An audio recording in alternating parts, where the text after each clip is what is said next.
All Eyes on Fishing with Mitch Peterson, Josh Sheldon, and Brad Qualley, leading you to the next level.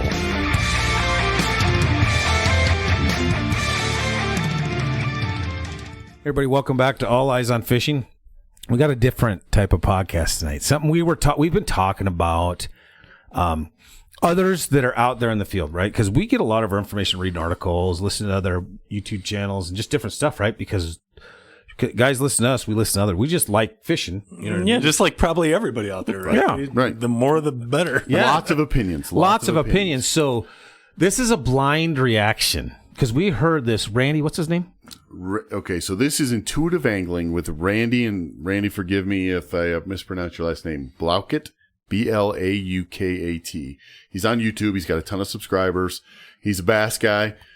He's got some pretty good opinions. Some of it probably differ from ours, probably differ from yours, and you might think the same thing. Well, that's what we hear because I haven't even listened to it. Yep. So we don't even know. I've heard it, and I heard it and saw it on on something, and I brought it to your guys' attention. I said, hey, let's do a blind reaction to this. So it's pseudo-blind because me and Mitch haven't heard it, but Josh has, and he's listened to it one time, and he doesn't want to get, he's like, I can't remember everything that he said because I listened to it one time, and he's talking about leaders. Well, here's the title. Don't fall for the braid to fluorocarbon hype.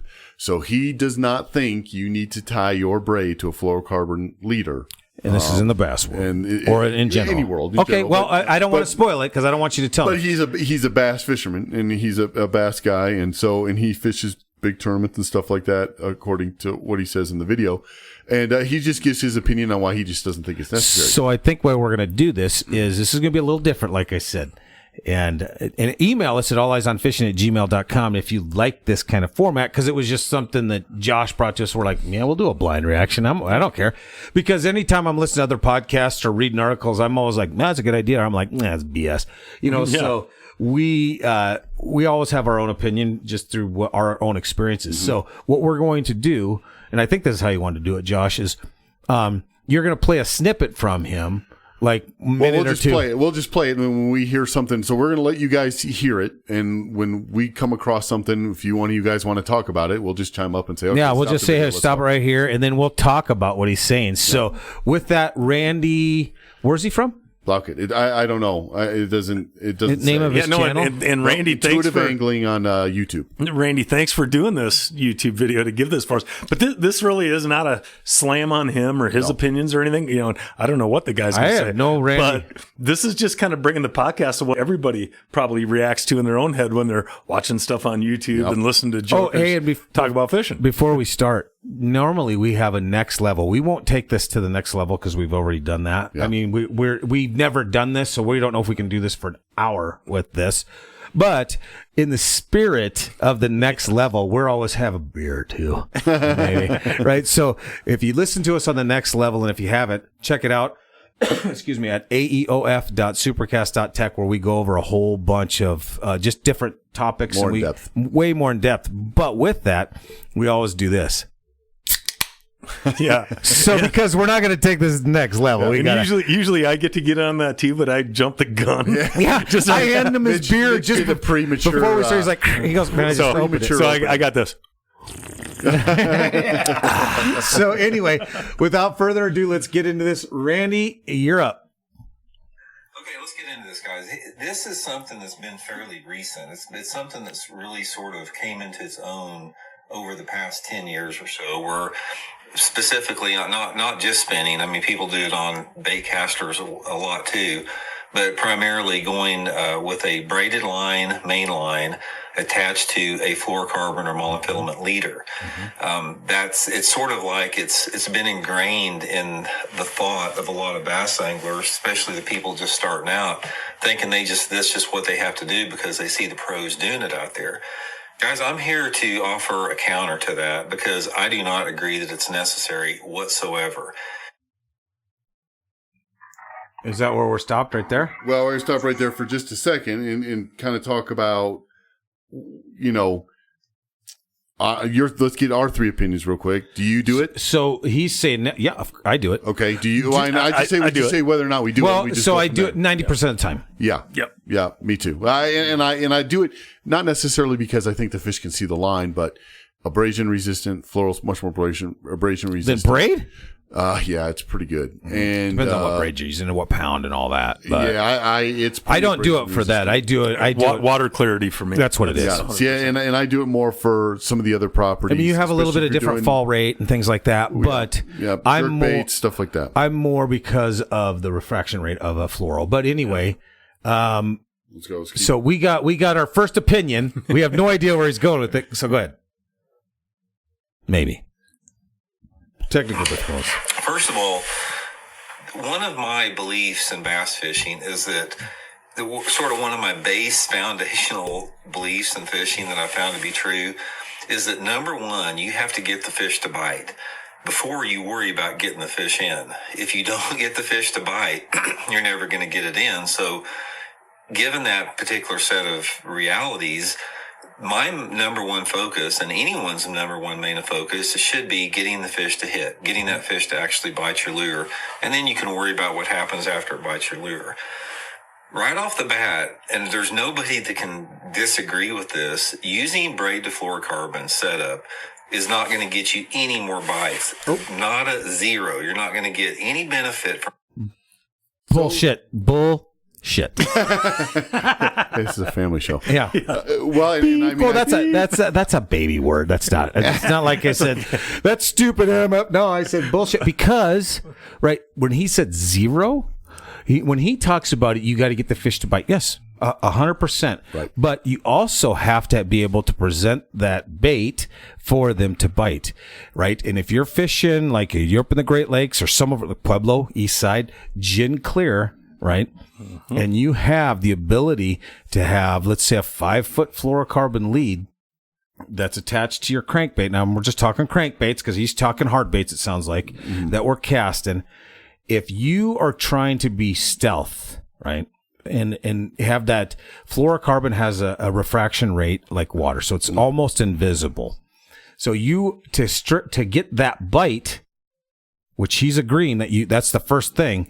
If they're spooked off by the line, you're not going to get that bite. If you can get that edge and not lose performance on your crankbait by having that ability for the fish not to see this line attached in gin clear water, I'm calling foul because that's zero. He said 0%. Well, just zero. So he'll go into it here a little bit on his personal view, right? His personal experience of trying it both ways and not seeing any difference. And you know what this reminds me of? This reminds me of the color debate that we've talked about so many times, yes. Right? This is is the orange jig head better than the chartreuse jig head, better than the black jig head or the bait or whatever? Do they see the color or are they just going after the action or the sound or, is it hit their lateral line and they're off and running? It's interesting, right? So, all right, let's keep going here. As far as getting more bites. In fact, what it's going to do is probably going to cost you some bites because let's take, for example, right now, the big deal now is everybody's using the yellow main line attached to their fluorocarbon. Now, what happens if you're in a clear water environment? Say you make a long cast out there and say you've got a 15-foot leader, 10 or 15 feet leader, which is, most people use about a 5 to 10-foot leader. So let's just say you got a 15-foot leader and you make a, 50, 60, 70-foot cast with that. And you're in a clear water environment. That yellow line going down into the water for 15 or 20 feet, if you don't think the bass can see that, you're in denial of reality. Bass can sense and they can locate a minnow swimming in pitch black darkness, and you don't think they can see a piece of yellow rope going down in the water, close to where they're at. Now, here's the thing about that. It's like, does that have any impact on the fish biting that lure? I don't see how it cannot. I mean, a lot of people argue, it's like, that doesn't matter. Well, I think it probably does. It's just, to me, it's a negative strike deterrent. That's the number one thing behind it. Number two, the reason you don't want to use it is the fact that you've got two weak links. You've got the braid to fluorocarbon knot that you have to tie, which is a pain in the butt. If you guys, guys, one thing you have to realize, I experimented with this for years. I'm not just talking about it without using it. I used braid to fluorocarbon extensively for a couple of years. And after using it extensively, I came to the determination that the disadvantages of it outweigh the advantages. So I went back to straight fluorocarbon. But one of the things about it is the best knot for braid fluorocarbon is an FG knot, which is a pain in the butt to tie. And on top of that, try tying an FG knot if you're in 20-mile-an-hour winds and your boat's rocking and you're 50 years old and you have to use reading glasses to tie it. It's a pain in the butt. I agree with the 50-year-old thing. Yeah. Check. Yes, it is tough. But And I'll say this too, and we talked about it just before we started, is, I use a uni knot. I actually hadn't heard a whole lot about the FG knots. There's so many of them out there, but of course, after I watched this, I looked up the FG knot, and it's like any other one of these knots where you're twisting line around. And I'll tell you something I was told a long time ago by an old PWT pro, and I remember overhearing this conversation, and the conversation was, one younger pro asking an older pro, and it might even be Seelhoff. Somebody was asking Ron Seelhoff, R.I.P., that he, what's your favorite knot? And the answer he provided was the one that doesn't come out. Like, he didn't care the name, he didn't care about how it was tied. It's the one that holds. yeah, And I'm that way with the uni knot. I'm not tying anything that's going to go up through the eyelets usually. I'm going to tie a short enough leader to where it's going to be up to the tip and stop. Like a 3-foot. Yeah. And so I don't need to worry about this super sleek knot that goes through all the eyelets and gets cast out every time and any of that. I'm, the uni knot has never let me down. It's never come undone. It's, I don't know. Like I said, and you like the Alberto. There's so many of them, but they're all the same type of just twist around, and, well, I'm a big fan of the uni knot and the Alberto. I mean, either one of them, braid to mono, braid to floral, works great. Yeah. So I want to get to where, and I get what this guy is talking about, but and he says that he's done years of experience too, and I agree that the fish can. If I'm running a 10-foot, 5-foot lead, I'm sure we fish predominantly for walleye, but we do our share of smallmouth and largemouth fishing too, and all kinds of fishing. I'm sure they can probably pick that up. Yes, they can pick up a minnow if they want to chase it. But what we're doing is creating an atmosphere to where once that bait is in the water, they might see that line, but now they're focused on the bait because that's going to be the reaction. Yeah. So we're trying to take away that line they might see, but now we're focused away from it. When you see these, we've done fish tank presentations and things inside. When we would go out and do it at Bass Pro, like the big tanks, right. We've done presentations out there and running spinners. The same argument could be made with running a big, swivel, right? Or how about when we're bottom bouncing, that big bottom bouncer, and I got a 3-inch or a 3-foot snell, right. Would be kind of spinner rig. Of course they can see that. They can see that, but what you're trying to do is get away from them focusing on that and seeing the actual presentation of that lure, of that spinner, or whatever it is, and to take it away from that. Right. And I think he's kind of talking about too. I think he would just go to pure floral. Right. I don't think that's what I, I don't think, and yes, he admits that, sure, I mean, braid will cast a mile further than floral, but, is it that further cast or whatever, is it worth the visibility piece? And he doesn't, the knot, the weakness of the knot and all that other stuff. So I want to, before we put play, so I want to talk, we've caught thousands and thousands of fish. And how many times have you broke off at the knot when you've tied it together with a uni? Well, when it was mono. But no, we're talking fluoro to braid. Oh, I can think of a couple times, and it's usually when you're snagged up in some timber. If I snag and I'm pulling, that's usually but the when break you have, point. But it'll break one side of the knot or the other, not on the knot. Exactly. So, and usually that's because of the heat. When you're tying and not keeping it wet, when you're putting it together, you get a little bit of heat friction, but that's a whole nother story. But if you do it right, I've caught hundreds of fish on the same knot with fluoro on braid on a super line and never had that be an issue. Right. What becomes an issue is usually when you have nicks in a line and stuff. It's not at the knot, right? I mean, can we all agree on that? So I'm not worried about the knot. If he's worried about the knot, when he talks about 2 break points, well, yeah, you have it where you tie it onto the crank or your speed clip or direct tie. and then also at the junction of the braid, the superline, and to the floral. I haven't experienced that. I don't have a problem with that because what is the key to landing big fish? Your drag. If you have a good drag system, right? Seriously. Right. That's what it is. I think also too, Bass World's a little different. I mean, they horse them out. Yeah, they're in some thick cover. They tend to really kind of I agree with you too, Josh. But listen, how many times have we been fishing and caught? We're targeting 5 to 10 pound walleye in heavy brush. Yeah, I agree. And running superline with a 5 foot fluoro. Yeah. Right. Yeah. And have we had a break? I haven't. No. Yeah. It's because it's still the drag. You have to horse them out. But you also have to know the limitations of your line, right? Know your clip. So I don't. The knot breaking. If you tie your knots right, I've never had them. I mean, I've had them come undone, right? Yep. We all have, but it's operator error. That's on me. Yep. Operator error. It's not because if I tie it right, I haven't had the knot come undone. I haven't had that issue. Yeah. And thousands of fish. All right, ready? Yes. This is kind of fun. It's different. It's different. And then you got to worry about tying your main line. What happens in this scenario is, since it's such a pain in the butt to tie 2 different knots, a lot of times people don't retie their leader material enough. So it gets frayed. If you're fishing a shaky head or a Ned rig or something like that, dragging a bait along the bottom, you're going to get line frays pretty common. It's common for me. Sometimes I'll retie 30, 40 times a day with 6 and 8 pound test line. Never. Are you going to tell me you're going to retie 30 or 40 times? I think that's an exaggeration. 30 times, knot your main 40. Knot, it's not going to happen. So right off the bat, it discourages you from retying as much. Second from that, the braid to fluorocarbon knot, I don't care what anybody says, it can fail.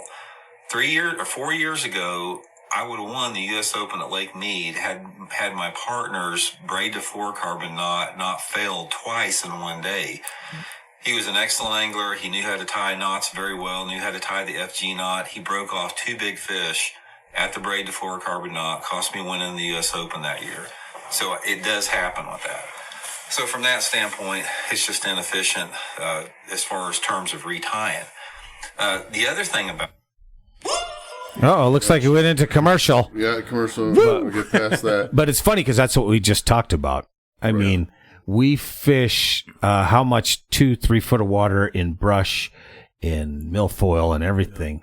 And you're right. You do get frayed. But I'm calling foul 40 times. Yeah, I don't know about that. I mean, I've fished some really bad cover. I mean, just where with swim baits and cranks and, and not had to do that. I mean, I've done it a few times for sure, 4 or 5 times a day. I was going to say less than 10. Oh, absolutely less than 10. 40 times. That's, I mean, you spend your whole day tying. Well, and the thing is if so this guy sounds like he's an avid tournament angler fishing, those tournament series. Could have won the U.S. Open. Yeah, I mean, that's a fish story because we would have won a lot more tournaments if we just would have. You know what I mean? So whatever, but I get it. Brad's pretty critical tonight. He's a little... Sorry, Randy. No, I like this Randy guy because it's good. It gets good topics.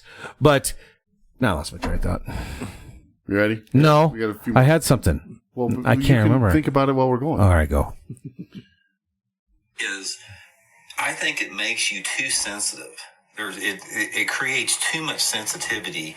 And in my opinion, you don't ever want to get in a hurry to set the hook. I mean, if you get a good fish to hit, now there are exceptions. I've seen videos where you've seen a 5 or 6 pound bass inhale a crankbait and spit it out. But most of the time, if you're fishing, any type of slow lure, which is usually associated with braid to fluorocarbon, I don't want to set the hook immediately. I want to be able to let that fish move a little bit with it, so I don't need that sensitivity that the braid offers.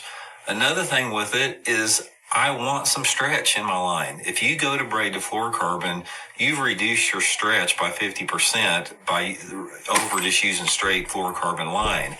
And a lot of times I see guys trying to fish jerk baits and crank baits and everything with the braid to fluorocarbon. And I'll get some guys once in a while, they'll show up to some of my on the water lessons with braid to fluorocarbon on their spinning outfit, and we're going to be jerk bait fishing. And I'll just tell him right off the bat, I said, dude, you're wasting your time. I said, you're not going to catch crap on a braid to fluorocarbon with a jerk bait. And Now, I am going to jump in on this one. When I first watched this, that's the one part that stuck with me. It was, I'm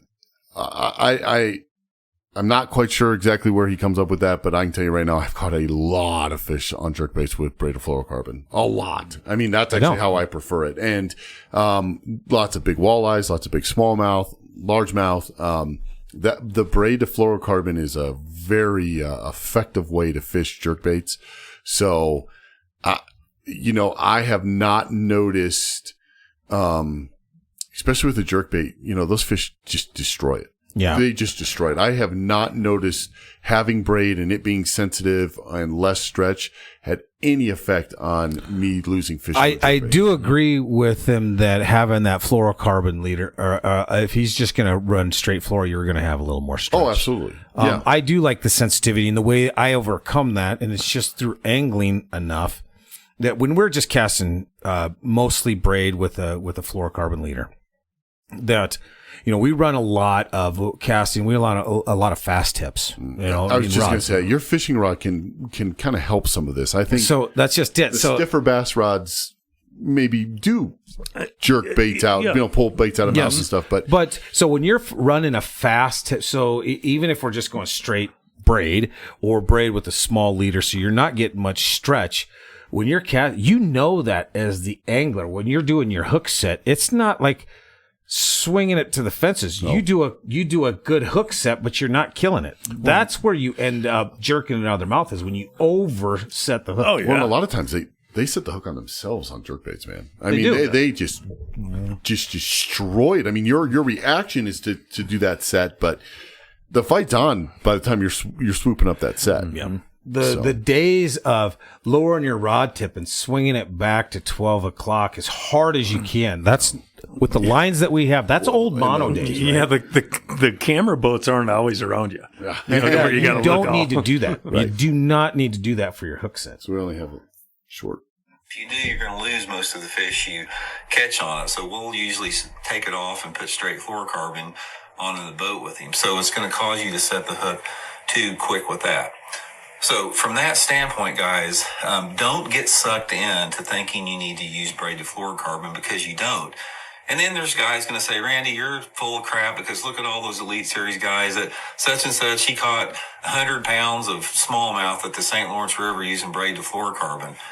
That didn't get him any more bites by doing that, and he probably would have caught 105 pounds if he was using straight fluorocarbon. He'd probably got some more of those big old smallmouth to bite that didn't get spooked off on the line. That is my theory behind it. Braided fluorocarbon, guys, zero benefit to getting you more fish to get to bite your lure. Zero to benefit. And you simply don't need it. I think there's more. So he is advocating straight fluorocarbon. And fluoro is so hard to manage. It's such a tough line to. There is, but there's benefits to it. But the thing is the memory, and it just jumps off so much. So you got to be careful. Now, I agree. If you can manage, if you're good enough, if you're a bait caster, spin caster, whatever it is, and you can manage that fluorocarbon. Of course, because you have there's no visibility to the fish. It's just a lure, whatever. Sure. But it comes with the risk of having that. There's issues with the memory. There's issues with fluoro. Now, there's plenty of guys that are out there that ever put it on a spinning reel. Well, there's plenty of guys that just fish fluoro, and God bless them, right? And we've done it. We've spooled up, and we've had. You have to be really mindful of that line while you're fishing it, but you're getting a great presentation, right? And you do have a little bit of that stretch with the sensitivity. It's awesome. But you also run the risk of having issues with that line jumping off, bird's nesting, whatever it is. It's the wind. And it can be a problem.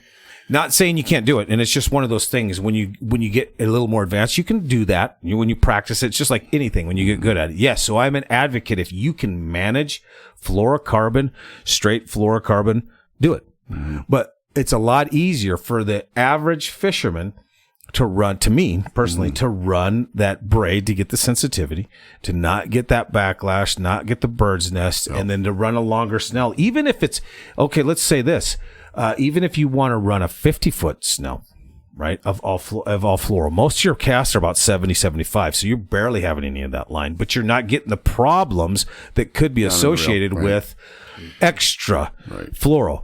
I love running all fluoro. We've done it. It can be a problem. What do you run all fluoro on though? I can't. Do you put it on a spinning rod? We did it on spinning rods. Yeah. Off. No, it's just like a slinky. Yeah, boing, it does. You just got to be very mindful of it, dude. And it can be tough. You almost have to underspool a little bit to be able to control it. You know how you normally fill up a spinning reel all the way up to like a 16th of an inch? Mm-hmm. Well, you got to take that down to an 1/8 just to get a little more friction on it when you're casting to give a edge. A little bit of edge. Man, I tried it once. And halfway through the day, put that rod down, didn't touch it the rest of the day. So I remember what I was going to say with this guy, and I'm going to just touch back on this. We get the gist of this, right? Yes, we get the gist. We're at our time limit. No, and I would say Randy's spot on. You got to get them to bite first, right? Mm-hmm. Let's worry about things in the order that you need to worry about them. But I've caught so many fish with my leader, my fluorocarbon leader with my fire line, whatever we're using, braid. Yeah, I'm not going to spool up just because I heard this podcast and give it another whirl. To go from 100 to 105. Yeah, maybe. but and you know what? He may have some. He does have some great points. He does. No, and I get it. I get what he's saying. I'm just saying for the guy that's going to go out there and fish, I think it's a bigger risk than reward. I do personally. Mm-hmm. And one thing I wanted to get back because I remember what I was going to say. So when because he's an avid tournament fisherman, we are too. We've fished hundreds of tournaments. What do we do when we're going to go out and we know it's going to be a cast and bite? We don't just don't rig up one rod. Right. We're rigging up a dozen each or 10 each. We have 20 rods. So, because we know if we have any issues, different baits, we don't want to take the time to retie then. We want to be able to just grab and go. Right. So that's part of it too. If you are in that series to where you're fishing big tournaments like that, I can't believe that he retied. Because he's probably like, we run usually about 22 to 30 rods in our boat when we're in a tournament. Mm-hmm. You're the same. Mm-hmm. You have that many rods in your boat because you don't have time to fix issues. You don't have time to switch baits. You're switching baits when you're on a run from another area. You are constantly casting. So for him to sit there and tie 40 times, if you just had 20 rods, which is not even that much when you're avidly fishing a tournament circuit for big dollars. Right. You have 20 of them spooled up. You've just cut that. So now that 100 fish day, if he would have had those spooled up, not taking time retying them, he maybe caught 120. Right. You know what I mean? How about that? Yeah. Yeah. No, I mean, it could have. He makes the argument for the, which Kevin Van Dam does the same thing for the all fluoro. Yes. And look, I mean, if you can manage it and that's what you can do, I don't think there's anything wrong with it. I don't believe it's easier on a bait caster. It is. It's much easier on a bait I think caster. that really is the bottom line separator. Yes. It's, we're spin guys, we have some bait casters predominantly spinning reels. You get in the bass world, they've all got bait casters, and then fluorocarbon you can deal with. Right. Quite a bit better. But like you said, Brad, and I think that's, can they see that yellow rope, right? The yellow rope coming down. Well, they can definitely see that bottom bouncer ahead of it. And you want them to get that reaction to the spinner, when you're doing a spinner rig or something. I think they can see a lot of it and they'll still come hit it anyways. I don't, yes, it may spook some off, but I think a lot of times it won't. I think, no, because what you've taken away when you have that leader of fluoro is now that's 20 feet or that's 15 feet away from my crank or 8 feet away. They're focused. Now you got their attention away from that line to that bait. If it's a direct tie, which we direct tie plenty for braid with braid jigs, and if we're fishing stained water, heavy cover where we have a lot of braid problem or a lot of not braid but a lot of like timber and stuff where we're gonna have to rip it through and you get all the nicks and stuff on your line. Yeah, of course we're going to do that. But it's interesting. I'm glad we listened to this because he does have some good points. I agree with some of it, but I think really what it comes down to is the bass world probably predominantly fishes with bait casters. Yeah. To try it on a spinning reel, yes, we can do it. I know like Giordano, that's what he runs on his, and he can do it fine. You backload it a little bit. You don't have as far of a load. That helps because I experimented with it, and it's fine.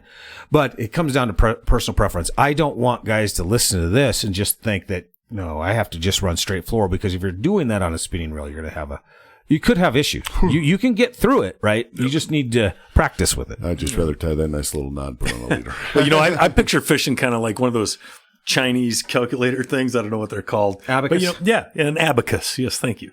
But, Check out the it's big kinda, brain on Brad, huh? Yeah. Well, I knew what it was, but I didn't know the name of it. How do you spell that? Minnesota Well, Public anyway, Schools. real quick. It's kind of like, it's almost like a Rubik's Cube too. You got to dial it in, all the different factors when we're talking fishing, the time of year, sun, weather, all that stuff. And information like what we all see on YouTube and podcasts, like what we share to everybody, it's just another factor to plug in into your decision making. Absolutely. And what you want to do. So I love it. I love listening to everybody and their different opinions. Yeah, it was different. It was good for us to have that. I think we can find some common ground. I think that maybe in our world it's a little bit different, but it gets us to have that conversation and for people to make their own decisions on it. So good stuff. That was kind of fun. Yeah. Different. Yeah, good times. Different. When he said we're doing this, I'm like, whatever. That was kind of fun. Yeah, we did it. We did it. Yeah. So, hey, anybody that likes this podcast and wants to take it over to the next level, aeof.supercast.tech. We have several episodes that go into depth about different presentations, just different things that we do. Check that out. But from all of us at All Eyes on Fishing, thanks. Have a good night. This has been All Eyes on Fishing. Thanks for listening. And if you like what you heard, go ahead and subscribe to The Next Level. And you can hear longer podcasts and more information on all of your favorite topics. And check us out at alleyesonfishing.com for apparel, blogs, and other information. Don't forget to check us out on Facebook, Twitter, Instagram, and YouTube. All Eyes on Fishing, leading you to the next level.